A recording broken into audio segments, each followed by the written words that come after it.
Hello, you're listening to Storytelling Saga, the podcast that shares stories. I'm your host, Allie, and this week I'm so excited to welcome Marin Miller to the podcast. Welcome, Marin. Hi, Allie. Nice to hang out with you. I wanted to actually just start, jump right in and ask you in regards to your career with voice acting. So, when did you know you wanted to be a voice actor? What was the first class you took? Oh God.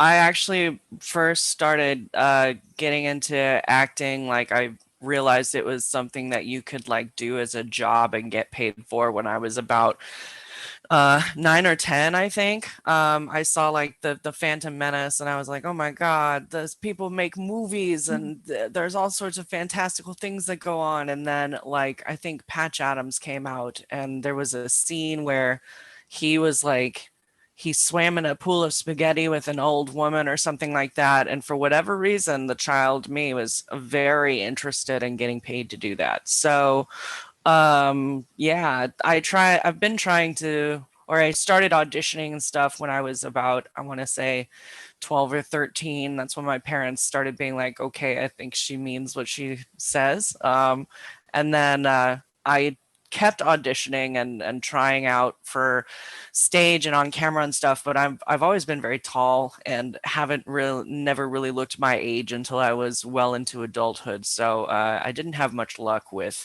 on camera or stage just because I didn't fit any sort of mold. So I started watching anime when I was in my teens, and really fell in love with the art form of dubbing, I guess. So I started talking to voice actors and learning more about that. And I booked my first job when I was about 19. I flew out to Dallas to record my demo reel because back then the big now right now during the pandemic you can pretty much record from anywhere, but at the time it was really like you either have to be in LA or New York or Texas. And so I was thinking Texas might have been the spot that I was going to move to at that time. So I went out there to do my demo, and they just so happened to be recording the Full Metal Alchemist movie. So I got to hop in on that and get my first job, and then came back to LA and kind of used that as a springboard into other stuff. So I've been working for, oh geez, I guess 15 years this year, because that first job was in 2006. So, oops. Oh, that's so awesome. Yeah, because Funimation's in Texas, right? Because I know there's a lot of dubbing there too. Yes, yeah. Mm. Funimation's they actually moved into this huge, like at the time they were recording on the second floor of a bank. Oh, wow. Yeah, they weren't like a proper studio. Like they had whisper rooms in offices, and they were just sort of like making do. And now they have this big campus, huge campus with production side and like where you have all just the directors and everybody, and then you have all the studios on another side, and it's very impressive. I actually toured it not too long ago. That's so cool. I'm jealous, honestly. That's really awesome. And I know you've taken classes with Andrea Romano, who's like a really renowned, she directed like Avatar The Last Airbender, like so she's a really renowned voice director, and Richard Horvitz Yeah. is so cool. So what was kind of like your big takeaway? Because I know I've said this before, like when I talked to Chiara Zanni, that people think a misconception about voice acting is that, oh, I could do silly voices, but really it's about acting. That people Hmm. yeah. What's your Yeah, especially these days more so. Like I think it was a lot easier to get away with a sort of two-dimensional characters and stuff. But then you do have people like Andrea Romano who have really legitimized voiceover in cartoons and stuff because she did all the superhero stuff, and I mean, you name it from WB, she's probably done it. But yeah, I really admire the work that has gone into really making sure that voiceover has really developed into a legitimate form of acting. I think it's just as valid and probably more challenging in some ways than on camera. And I know so many people are trying to break into it, but that it really is it's still really just a niche market too, especially dubbing too. When you look at that, because that's even more I don't Yes. know. It's hard. I would think it's hard because you have to match like mouth flaps. So, Yeah, it is a highly technical field. A lot of people don't understand like how painstaking the production process is because we really do just go in one line at a time and dub things over one line at a time. And that's a lot of work all the way from the very beginning when the spotter gets the script and has to mark down literally every gasp and grunt and line and everything in the exact frame that each one of those starts, all the way up to when the actor is in the booth and trying to make it fit and the engineer is trying to make everything work. So but like we don't, how do like I think our goal is to get like something like 30 loops an hour done or something like that. So it's a pretty challenging field to be productive in.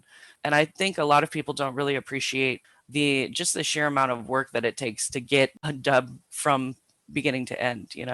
Right. And I know you do also, of course, a lot of video games, like you do a bunch of voices in Hades, for instance. So Mm. I'm curious, like with that specifically, because I know, like with that, obviously, like you have dialogue too, but then like a lot of screams, impact sound. So how does like a typical like voice recording session for video games work?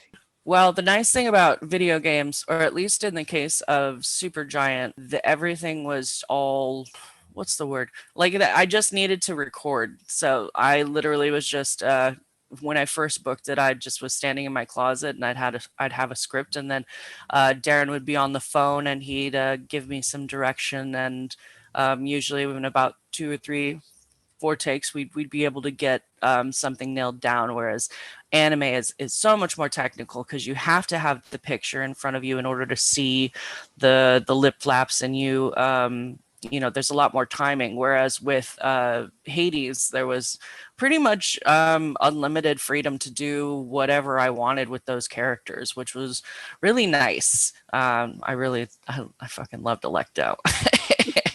She's just I don't know, I guess she speaks to a very sadistic part of myself. And then was it like, do you like hearing yourself, like, your own voice when you like watch anything you've been in, or is it like weird for you? I'm always like I have like really terrible anxiety before I hear it. Like when I'm in the booth, I'm always like, this is the worst job I've ever done. And then when I listen to it, I'm like, oh, that's not so bad. So I like to think usually I'm pleasantly surprised by myself. But I used to really hate listening to my voice, but yeah, kind of have to train yourself out of that gag reflex of not wanting to listen to yourself just so that you can actually like figure out are these voices believable. Hmm. But yeah. And then I wanted to ask you, like, so doing all these different types of projects, do you prefer video games over dubbing, over prelay, or you just love it all? Well, I definitely love to pay for video games and prelay more. The one really frustrating thing about dubbing is that the union contract for dubs hasn't been updated in or just about actually. It hasn't been updated in 19 years. So our pay is based on a 19-year-old rate. And that rate is $64 an hour and 25 cents. And so anime really doesn't pay all that well. But that being said, it is the most difficult technically, and but it just doesn't get a whole lot of appreciation. And I think that's just because people think that a lot of what we do is mimicking, and that's not the case. But I do really like dubbing is probably my favorite just because I love the there's there's kind of like the inside out way of approaching acting and the outside in way of approaching acting, and inside out is like kind of developing the character and thinking about like who they are from the inside and then letting that show on the outside, whereas outside in is taking a lot of external stimuli and sort of internalizing it in order to create the character. And that's kind of what a lot of dubbing is, and I think that's a really interesting way of approaching acting, is just being thrust into this world where all this shit is happening and you're kind of like, what the hell's going on, and you're like having your hand held by this director who you hope knows what they're doing, because at dubbing we only do things one line at a time.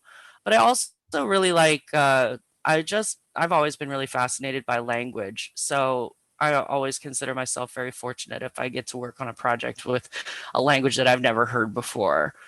just because I think that's so cool. Nice. Yeah. Well, it's usually though Japanese, or what else have you done besides like Japanese Oh Lord. language? Well, Netflix dubbing has exploded. A big part due to Netflix, because in Europe they just passed or a few years ago I think they passed a law saying that everything needed to be dubbed in every language for accessibility purposes. So a lot of dubbing has just sort of become compulsory for accessibility. So that being said, like I've worked on a couple of Castilian Spanish dubs. I've worked on Vietnamese stuff. I've worked on Chinese stuff. I've worked on Japanese stuff, Korean stuff. I wrote a zombie show, Brazilian Portuguese. I'm trying to think what else. A lot, like any language you can think of. Like I'm working on an Egyptian show right now. Oh, wow, it's so cool. And I wanted to ask you also, so in terms of playing different emotions and reactions, if there's like certain ones that are easier or more difficult, or like just ones that are more fun to play, whether, crying, screaming, gasping, laughing, like that kind of stuff. The reason I really love anime because they have those over the top reactions, and I fucking love doing those, like the like that sort of stuff. My my dream role is actually I really want to be like baby Link from Zelda, but because all he does is just little grunts and stuff. He's my favorite. But yeah, I just love doing the Foley. I think that's just great. I love It's that not. over the top stuff. It's so funny. You know what's funny that I learned about that, like subconsciously you don't realize it, but that once it's explained, you notice it. That the anime gasp, which is instead of like a real gasp, it's more of like a like instead of like a whatever, Yeah. like Oh, right, like the grunt, I guess, kind of like the more of the sound behind yeah. it. I think that's so funny It's because it's so amazing. true. That's so cool. But is it? I guess it's like cathartic then, right? Like screaming or like cry, whatever it is, like whatever kind of more over the top reaction it is. Yeah, I mean, I always get really nervous because my voice tends to crackle at a certain point a lot more than I think other people's. I have a lot of texture of my voice, so I always feel very self-conscious if I'm screaming. But I always feel like I sound like a man when I'm screaming. But yeah, I do love the gasping and like the fighting and all that stuff. It's great. That's awesome. And do you have like a personal favorite project you've worked on to date? Oh God. I mean, I really liked Hades, obviously. And a big part of that was just because I had no idea what the fuck was going on. When they emailed me and I was like, "Ooh, Supergiant," but I hadn't played their games. I knew about Bastion and I'd been wanting to play Transistor for a while actually, but I just hadn't. I never sit.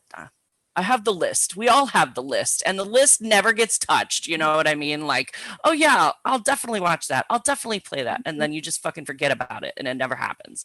So they were on the list, and but I heard from them, and they were like, "Hey, we're making a new game. You want to audition?" So I did, and I was very shocked because over 2 years they kept bringing me in for more lines, and it wasn't. I mean, you know how many fucking lines are in this game, tons and tons of lines. And I'm more used to being a utility player. So I'm used to kind of getting cast as like more characters with less lines. And so I was very shocked that they needed me to do so much. And when I first played the game, they gave me a key and I had no idea what a roguelike was or how it operated. So I got very frustrated at first. But when they did the 1.0 release, I got it for the Switch and I started playing it and I was just so entranced by how they managed to weave everything together and how like just the writing. Greg did an amazing fucking job on the writing and like thinking out all these hyper specific scenarios that you could run into, like where people comment on what sort of companion you're carrying or like the fact that you're sleeping with more than one person or all that stuff. I think that sort of stuff like really brings the world to life, and I that's a big reason why I think the game is so fantastic is the writing. But I really liked Hades, and then I also really liked I was in the Fate series. I was in the latest installment of that one called here we go. Hold on. Fate Grand Order Absolute demonic front Babylonia. I did it. Okay. That's I had it written here actually. I was like, yeah, that's right. it's a it's a mouthful, but I've always been interested by the Fate series. I kind of I watched a little bit of it several years ago, and I felt very overwhelmed because it's a long running visual novel series that has games and all sorts of stuff. And the latest incarnation of this show was took place in Mesopotamia and sort of touched on the story of Gilgamesh and Enkidu. And I was Enkidu. And prior to this, I had no knowledge of Mesopotamian mythology. And now I know a little bit more. And I'm actually kind of mad at myself that it took so long to like get into this show, because I did really love the character of Enkidu, because he was just so rich and complex. Like the character actually is kind of resurrected, and so the body is the same but the soul is different. So this guy is Enkidu and is not Enkidu, so he's struggling with his identity and like struggling with these memories that come from seeing Gilgamesh, who they're each other's really only true friend. And and also my favorite part of this character is they're very heavily shipped with Gilgamesh. So I'm like, yes, beautiful artwork of beautiful dudes. So much. And then, so would you say that's your favorite character you've played too? For right now, definitely. I think Enkidu or Kingu or whichever they prefer to go by. They're definitely my favorite at the moment, just because they're sort of like the first character that I've played that is shippy with someone else, first of all, but also like just the depth of that character. There were so many different emotional ranges to that character because they were so complex. And I've never had the opportunity to play someone so layered. And I felt really fortunate for that because, yeah, like I said, usually I'm coming in and doing like one-off characters or incidental characters. And so being able to like really flesh out a whole arc of character development was so rewarding. That's really cool. And I'm curious to know if you have like, if for you personally, if you have favorite voice, like other voice actors that you admire or like well, I know like you don't really work with other voice actors, but I was gonna say you work with, but no, not really with especially with dubbing. Yeah. Yeah. I mean, I do. Liam O'Brien was the first voice actor I ever talked to, and like he was the first one that I really latched onto, I guess. He was a voice in what's it called? This really shitty boys' love show called Descendants of Darkness. That's what it's called. And he was like I hate to use these words because they are so outdated now, but there's like the seme and the uke, and he was the uke. And I was just very like, at the time, because it was like 2004, I was like, oh, this man is voicing this other man dating a man and he has no problem with it. Wow. Like, very different time. I also was deeply in the closet. But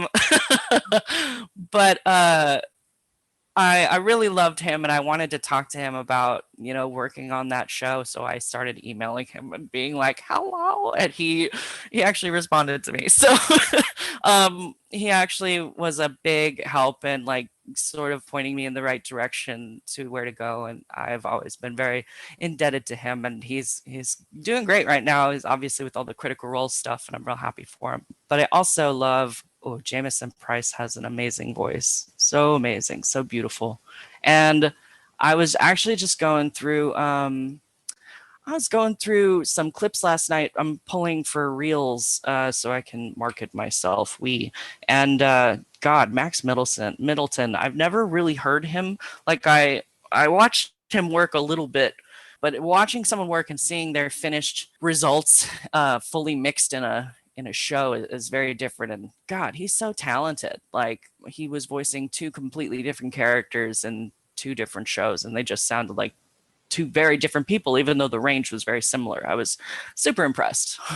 I know that's what I'm always so in awe of, honestly, of like the versatility and like people's ranges, and that's the whole point of voice acting. You can play anything, any age or whatever, so that's really cool. So I know also you're a writer and you adapt scripts. And so the latest one is, I'm going to butcher this, Moyo and Roji's Bureau of Supernatural Investigation, right? Yes, yes, that's So correct. I'm curious to know like what the process entails for that. Of I guess does it start with getting the translation, making it a cohesive narrative? Like how does that work? Yes. So essentially, the first step in all this is that obviously the client comes up to the studio and is like, hey, we need you to dub this. And for anime and video games have very different, even if they're both being dubbed, because as we know, there are dubbed video games like the Tales of series or, that sort of stuff. When a video game is being dubbed, everything is done in-house except for the recording. So they have a translator on staff, they have a localizer on staff, they have the writers on staff, they have everybody on staff, and they work there full time. When you're working on an anime, everyone is an independent contractor, but the person who spots the script does not work for the studio. The person who adapts the script, who translates the script, everything does not work for the studio. So that can sometimes pose some challenges if we're dealing with something that has a lot of lore. Like I worked on Gundam, and prior to me working on Gundam Seed as an adapter, the HD re-release, I had never watched a Gundam. Well, that's not true. I watched bits of Gundam Wing because I think every teenage girl has. But like you're just born with knowledge of Gundam Wing. So I was kind of intimidated because I had no idea what the fuck all this jargon was. Holy shit. And that there are people, and I've seen people talk about this. There are people in this world who know exactly what all that means. And I'm just like, I am not that fucking person. So when we're writing, a lot of, especially as independent contractors, a lot of times we're really relying on the client to look through these scripts, notate them and everything. I guess I kind of got ahead of myself. So all this being said, so the first step is the client sends over a translated script. And usually it's in an Excel file. We'll have the time code, the character name, and then the translated dialogue, and then another column for when we would write the adapted dialogue. So the spotter comes in and marks out down where each incident of vocality happens. So that includes like marking background, walla, or essentially like the spotter creates the whole vocal soundscape from scratch. They have to sort of write everything out, and then the adapter goes through and goes through the lines of dialogue and watches the this, like I'll have Adobe Premiere open and I'll have the video up in my Premiere, and then I'll have the script right next to it, and I'll press play at the beginning of the time code, and then I'll say the line out loud just like we would be if we were recording, and I'll have to see like, does it match how many flaps? Like, does it look good? Does it look like this is something this person's saying? Does the rhythm of the sentence match the general rhythm of the flaps? Or is there a pause? Or, does this sound like something a natural English speaker would say?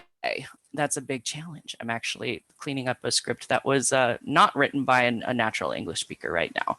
So that's a very big concern. And then once the adapter is done, we send it into, we usually, if all goes well, and granted, it hardly ever does, the client will have an opportunity to go through and sort of scour through what I've done and leave any notes. And then I will hopefully have the opportunity to address those notes and make changes as necessary. And then they take it into the studio, and the actor and the director, hopefully you wrote a script that's good enough that it doesn't really need changes. But obviously I make changes all the time when I'm acting, just because I like personally sounding as natural as I can. So I'm always making suggestions in the booth on how we can make it more comfortable for me.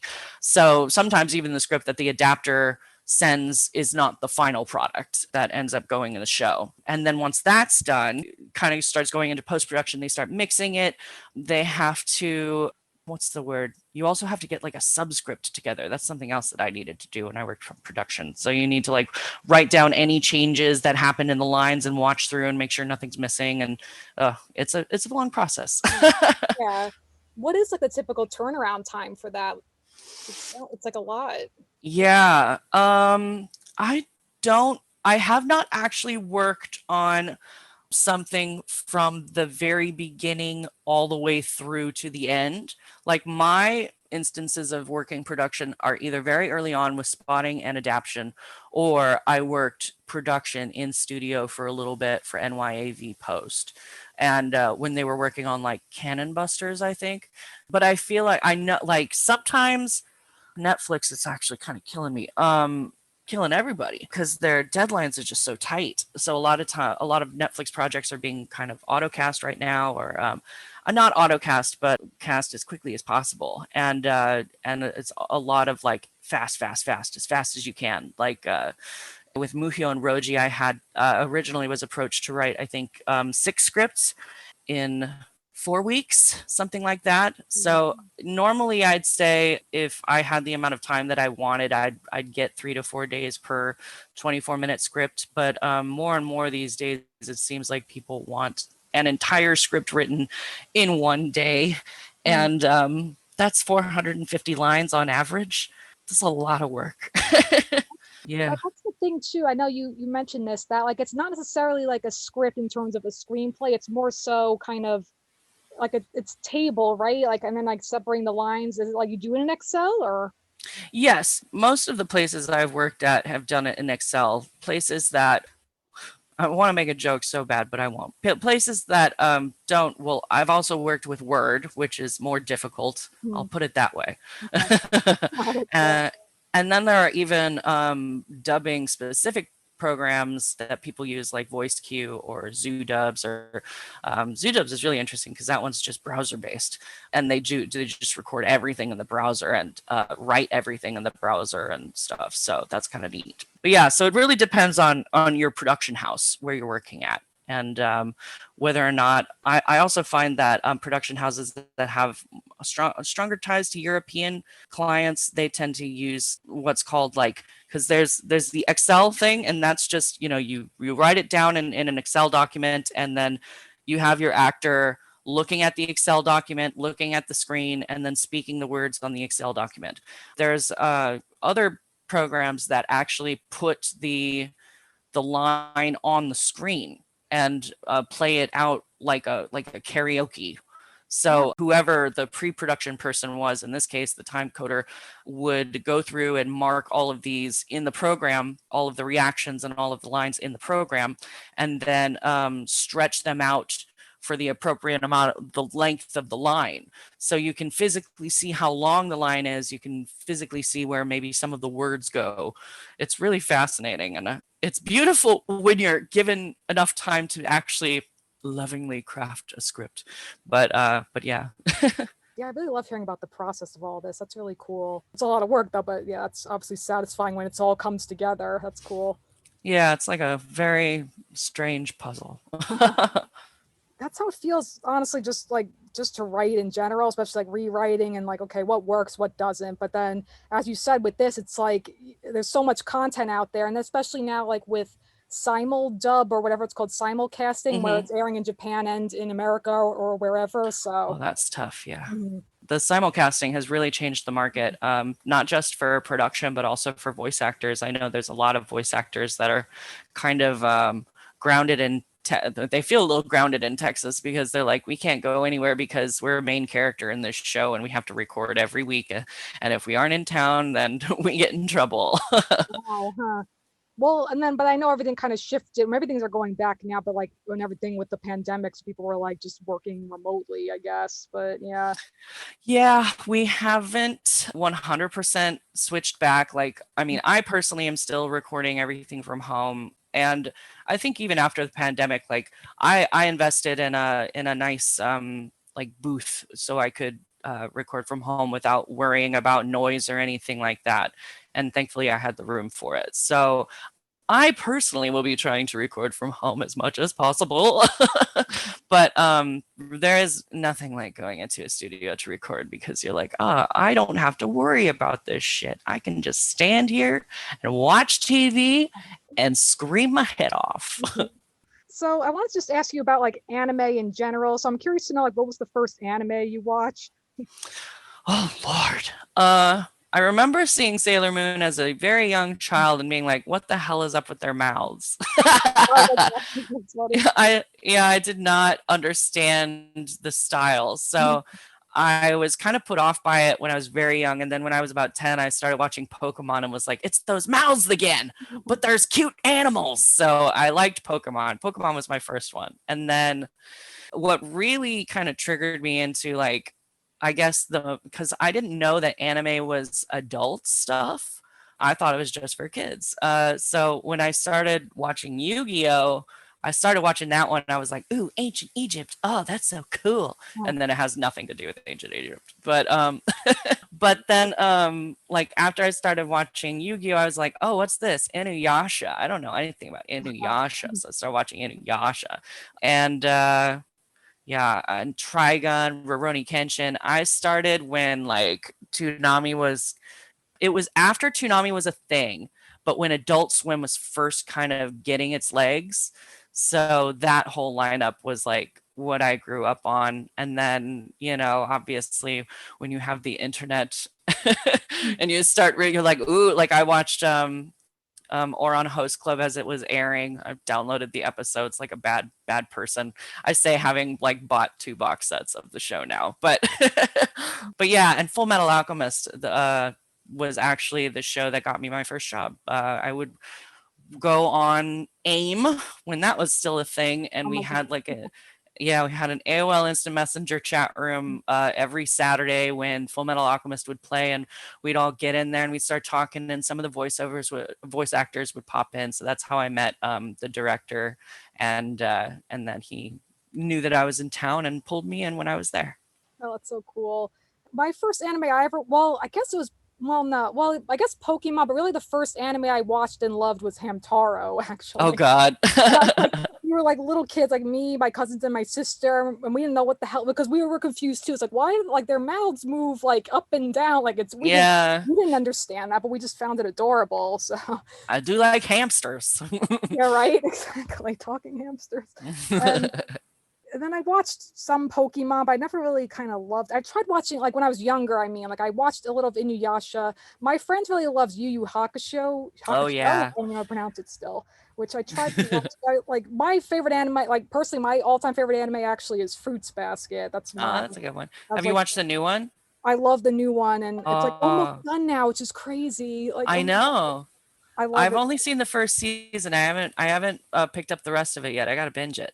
It's really good. Yeah, because it's almost done. It's just it is emotionally like heavy though, and like I loved the Oh manga too when I yeah. was younger. But yeah, I mean, when we were younger, we had the energy to angst. right, like teenage Nowadays, it's like angst, I'm already angsting over too much. like just like real life problems. But yeah, Yeah. like you had to channel that emotion somehow. As a Yeah. teen for sure. But so what would you say is like your all time favorite anime?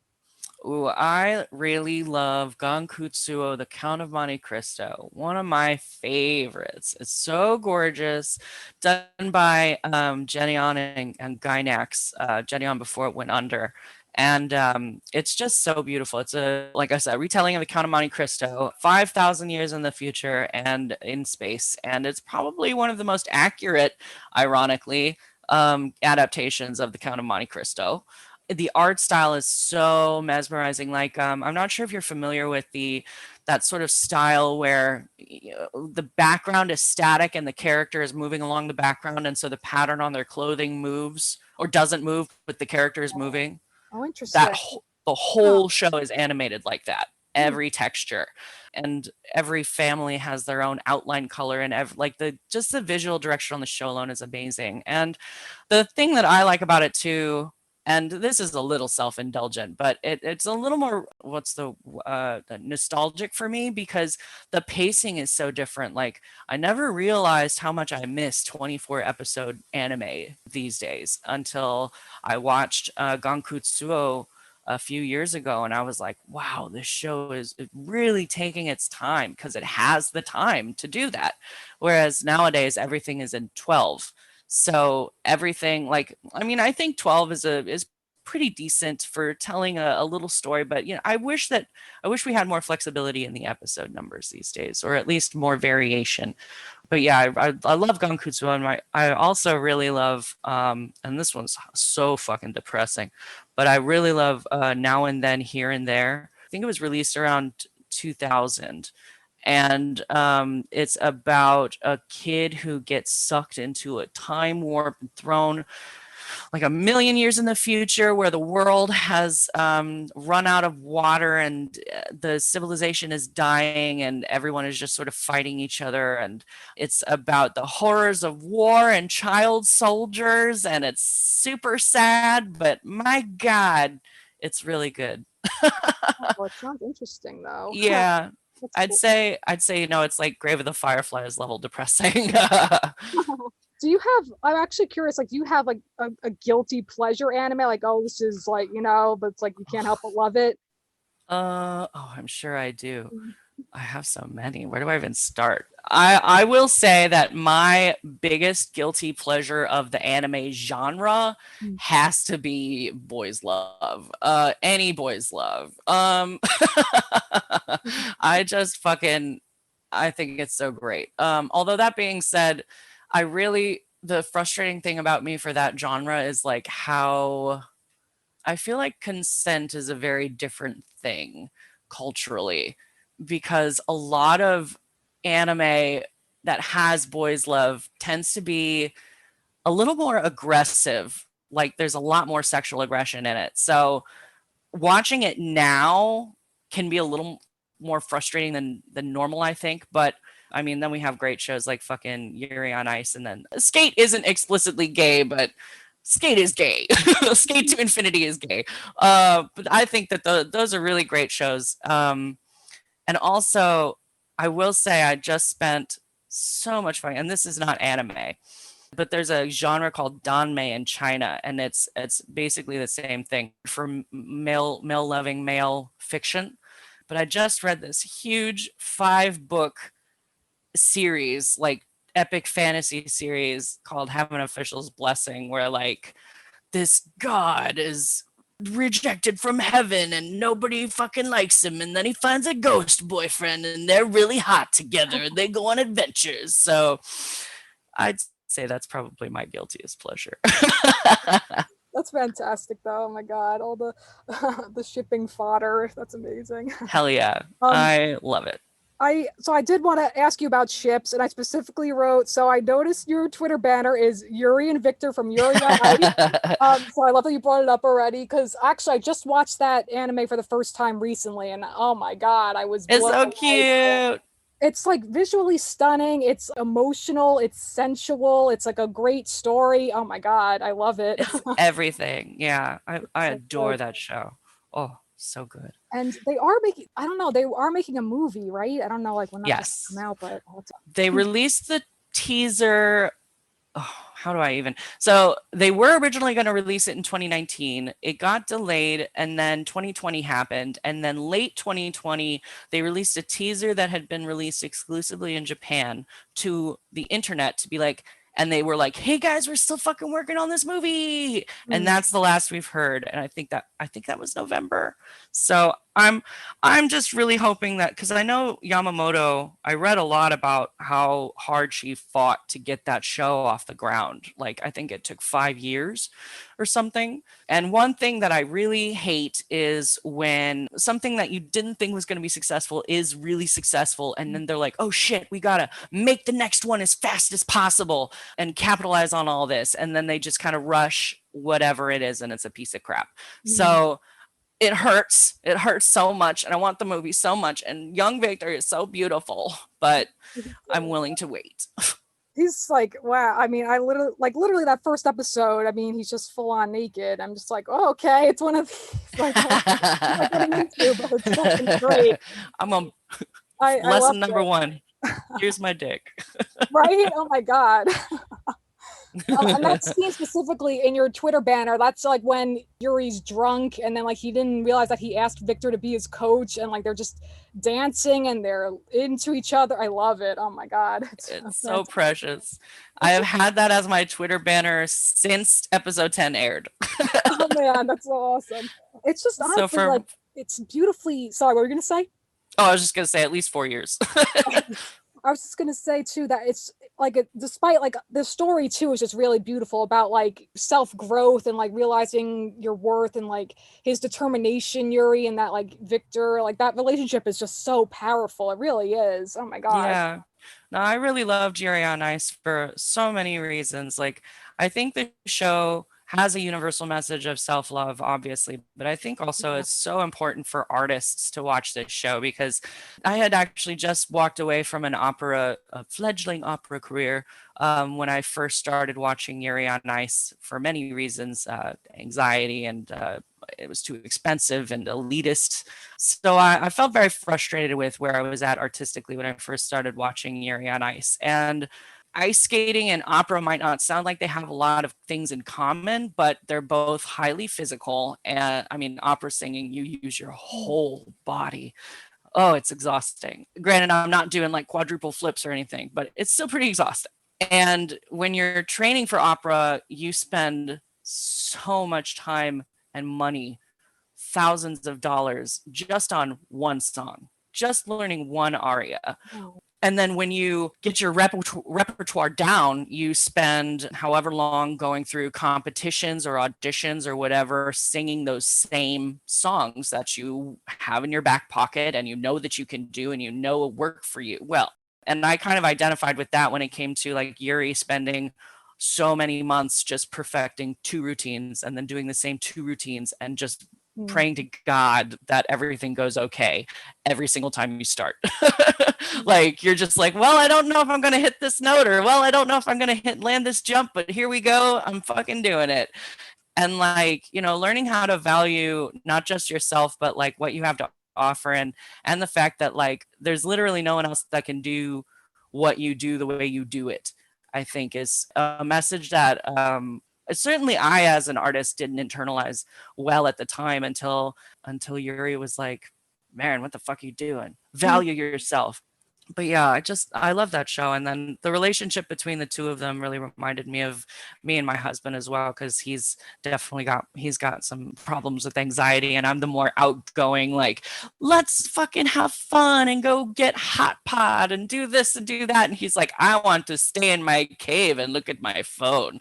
So but we both really bonded over that show. It kind of gave us a new way to like communicate with each other and try and learn how to understand each other. And it was the right thing at the right time. It was the perfect thing at the right time. I love that show.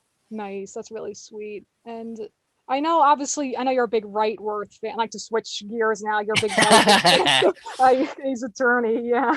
Yes. Let's talk Ace Attorney. So that's how we connected in the first place, because I watch you, Martin, and Soupy on the streams, and it's like always such a fun time. Oh my god. Yeah, I'm so glad that we're I'm so glad that we're like more than halfway through the second game. Thank Christ. I know that And sounds like mixing Edgeworth, like yeah, well he'll come back at the end, and Mm. it's really good. The last case is so good at this game, but it's just getting there that's the struggle. I never played, like I told you, I never played the game, but it's like really unique because it's just like a like a visualized novel or whatever. Yeah, I think that's why it's so popular. Like, Mm. I mean, I've been playing Phoenix Wright. A friend of mine called me up on like Christmas, the day after Christmas, because she had just gotten it in 2005. And she was like, Marin, have you heard of this lawyer game? And I'm like, yeah, I've heard of it. But I don't know if I'm gonna play it. And she was like, you should. There's these lawyers and they're so gay for each other. And I was like, what? So we spent like all of New Year's Eve driving all over Victorville trying to find a copy. And I think I finally found one in like a Hollywood video or something. And I went home and I just devoured this game. It was so amazing. And I just loved it so much.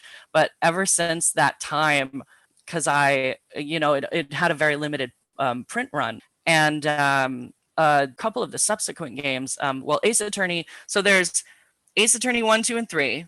And then there's Ace Attorney Investigations and Investigations 2. only Investigations 1 got released because it didn't sell well enough to warrant the release of the second one. And then Ace Attorney 5 and 6 only had digital releases. And then a Daigakuten Saiban, the Great Ace Attorney, the Victorian one, was not slated for release for several years. So for me, I've always had like this what's the word, scarcity complex with Phoenix Wright, where I just think that it's always on its last leg and the fandom is so tiny and we are small but mighty and our little lawyer buddy will lead the way. But it's grown so much. Like, I'm so shocked at how much people are willing to open their hearts to such a ridiculous concept and all these over the top characters and everything.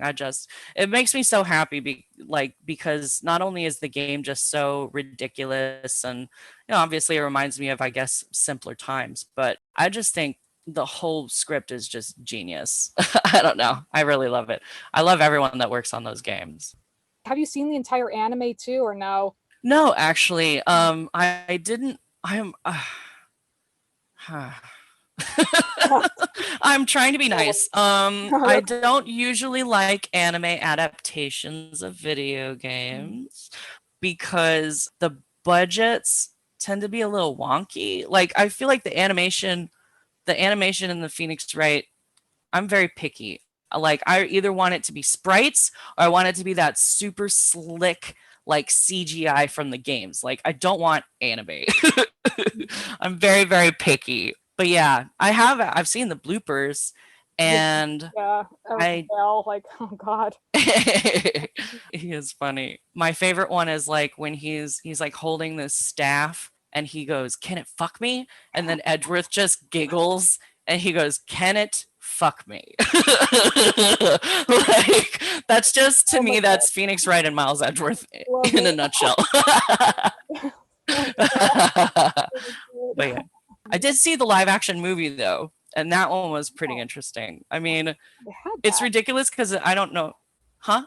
I was just saying, I didn't know they had a live action movie. Oh my god, yes. They have a live action movie, they have a live action stage show, and they also have what's called Takarazuka performances, which are all female musical reviews. And I think there are 3 of those. It actually is like very, like, they've got quite a lot of stuff going on for it in Japan. And I really like, my dream is to fucking like one day find someone, because clearly I'm working very hard on this and I'm being sarcastic, but my dream is to one day find like a financier who's crazy enough to like bring a Takarazuka production over here, but hire like all American people. And I only say that because I want to play Gumshoe. So anyway, if anyone wants to have an all-female Phoenix Wright, call me and we'll talk. So, do you have a favorite anime character, like a just personal favorite in any show? Oh my god, how do I even choose? Well, I do love Phi, Flowright, and Kurogane from Tsubasa. Not just together, but Phi was like kind of one of the first characters I ever really heavily projected on, I think. We all have these relationships with characters where we kind of latch onto one that maybe reminds us of us a little bit. But yeah, Phi Flowright got me through some really hard times in my life. Just like, there was something about him that was very valuable to me at the time. I just liked him. And Kurogane is very manly and grumpy, and I always tend to go for the manly and grumpy types. Like, those are 9 times out of 10 my favorite character. But and then I'm trying to think. Surely I must have like a fucking character that like I just adore. I don't know. I hate it. I hate it when you're like, yes, I love everything, and you can't fucking think of one. I know the feeling. Yeah, so there's so much in general, but yeah, I know. Well, I mean, like, to bring up Yu-Gi-Oh! Specifically, my favorite is Seto Kaiba, like most people. Yeah, I was gonna say. Just to go there, why not? Because, oh my god, Jesus, he like I just watched it this year too, the Dark Side of Dimensions. I'm like, oh shit, like, please. I'm like fucking fanning myself. He's so jilted. Oh, he's such a jilted lover. Amazing. Yeah, right. Oh my god. I do really love Seto Kaiba, actually, and him in that movie especially is just great because he there's that one line where he's literally like, I am God. I fired God and now I'm God. I'm better than God. Like, I just love him so much because he's so stuck on himself. And yet he is so hopelessly fucking hooked on this like 4'11" tiny man. Oh my god. It's like, Seto Kaiba, you could move on with your life. You could like, you have millions of dollars. You've got all sorts of people helping you out. You made a juice box. You made a spaceship. Like, come on, dude. You just get over your ex. It's Right? fine. I know. Oh my god. You fucking go to the afterlife to play a 10? What the fuck? Oh my god. It built like the Emotional repression is a hell of a drug. oh my god. But that movie too, it's like it's visually stunning, the animation and just like the character growth, even seeing like Yugi. I thought the dub was really good too. Like, I appreciated it. I remembered hearing before it came out that like they had tried to sort of age up the acting a little bit because they knew that the audience had grown up. So I really liked it. I thought it was a perfect balance of sort of that, over the top read that we're used to from Yu-Gi-Oh, but with a little bit of the emotional grounding from the, Pharaoh story and stuff. True. Well, because I know the movie, it's manga canon rather than like the anime. Yes. Yeah. Yeah, uh-huh. Because the characters are a little more, they're a little different. Kaiba's a little more fucking egocentric somehow. Right, like somehow more. Oh my god. Like with Yu-Gi-Oh in general, I wasn't expecting to enjoy it as much as I watched it for the first time. I started watching it back in December, actually, from Oh, Martin really? too, actually, when he was editing Yu-Gi-Oh! Bridge. I was like, let me finally watch Yu-Gi-Oh! It's been like, and I just Mhm. enjoy it with all its goofiness and ridiculous stuff. It's just a fun show. Yeah. Yeah, I definitely I started watching it because like I said, someone told me ancient Egypt was involved, and then I dropped out well before ancient Egypt ever became part of it. But yeah, I think it's hard to ignore Yu-Gi-Oh just because of how exaggerated everything is. It just makes you want to watch it. It's a huge franchise and like Pokemon too, obviously. But yeah. So my last question I have for you though is if you have any advice for aspiring voice actors or just kind of things you've learned being in the industry. Oh boy. Well, I'd say for anyone wanting to get into voiceover, the most valuable piece of advice I ever got was from Tony Oliver. A few years after I first started, we were at Anime Expo and chatting and stuff, and he told me that 1 year, one acting year is equivalent to 7 real years. And I feel like that's pretty accurate for me. I feel like I've only been doing this for 2 years because at this point, like, I'm getting to a point now where I guess I have a little bit of name recognition within the anime community at large, tiny bit. I feel like I'm starting to book more regularly, and even for me, regular, like, everybody's different, and it's and I'll admit, it's been a bit of a trip and kind of frustrating at times for me to be a member of this industry for as long as I have been, 15, 16 years, and then see people come into the scene and immediately just start booking like way over me, but their voices are completely different than mine. Like, that's something that you can't really do when you're in this business, is compare yourself, because I don't sound like Erica Mendez, I don't sound like Eric Harlicker, I don't sound like Erica Lindbeck, and my name is not Erica. So clearly I'm not going to have as much success or the same kind of success, and that doesn't necessarily mean that I am a failure or whatever, but it just means that I haven't quite found the right way to market myself, or the right character hasn't come along. Like, Enkidu put a lot of stuff in perspective for me in terms of just realizing that it's not that I'm bad, it's just that my range is not one commonly wanted for female characters. And that realization also had a lot to do with my eventual transition and stuff like that. But I would just say, don't be fucking hard on yourself, and there's nothing wrong with taking a step back if you need to. Like, when I stopped obsessing over voiceover as like the end all be all. That's when I started getting more production work, and production work pays better. It's steadier work, and I feel happier when I am in a position wherein I'm not constantly having to audition, or I feel like I have more freedom now to actually consider what I want to participate in my career, as opposed to just accepting whatever I want because I need a paycheck, or accepting whatever comes across my dashboard because I need a paycheck. So just know that whatever you choose is the right path for you, and good luck. Nice, well said. Martin, oh my God, sorry. Shit. Marin, it's been so much fun chatting with you. Please let everyone know where they can find you on social media and anything else you want to promote. Well, you can find me at Marianne Miller. Haven't changed that yet. Marianne Miller. Like you said, I just wrote about half of the first season of Muhyo and Roji's Supernatural Bureau of Supernatural Investigation. You can also hear me in Fate, Go Grand Order, Absolute Demonic Front Babylonia as Enkidu, and you can hear me in Hades as Alecto, Tisiphone, and Athena. And Vivi's Fluorite song, that's a simuldub that's happening right now, and you can hear me in that as a Navi, who's the little AI that lives in Vivi. Quick update, since the recording of this episode, Marin has updated their Twitter handle, so be sure to follow them on Twitter at Marin Miller VO. And with that is going to conclude this week's episode of Storytelling Saga. Be sure to visit storytellingsaga.com for all places to listen and where to follow on social media. And as always, feel free to send me any questions, comments, or writing prompts by emailing me at storytellingsaga@gmail.com.